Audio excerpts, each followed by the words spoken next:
ನಮಸ್ಕಾರ, ವಿವಾ ನ್ಯೂಸ್ಗೆ ಸ್ವಾಗತ. ಇದು ನಿಮ್ಮ ಪ್ರೀತಿಯ ಸುದ್ದಿಗಳ ಡಬ್ಬಿ.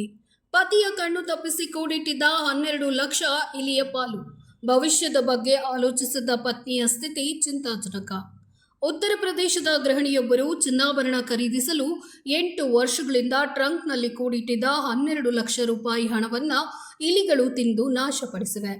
ಈ ವಿಡಿಯೋ ಸಾಮಾಜಿಕ ಜಾಲತಾಣದಲ್ಲಿ ವೈರಲ್ ಆಗಿದ್ದು, ಮನೆಯಲ್ಲಿ ಹಣ ಇಡುವುದು ಅಪಾಯ ಅಂತ ತೋರಿಸಿದೆ.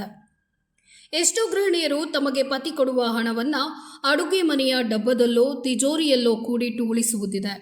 ಭವಿಷ್ಯದ ದೃಷ್ಟಿಯಿಂದ ಇದು ಉಪಯೋಗಕ್ಕೆ ಬರುತ್ತದೆ. ಮನೆಯ ಸಾಮಗ್ರಿ ಖರೀದಿಸಬಹುದು, ಚಿನ್ನಾಭರಣ ಖರೀದಿ ಮಾಡಬಹುದು, ಮಕ್ಕಳ ಭವಿಷ್ಯಕ್ಕೆ ಉಪಯೋಗ ಆಗಬಹುದು. ಹೀಗೆ ಕಾರಣಗಳು ನೂರಾರಿರುತ್ತೆ.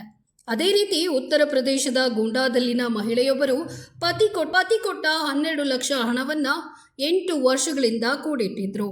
ಅದು ಈಗ ಇಲಿಯ ಪಾಲಾಗಿದೆ.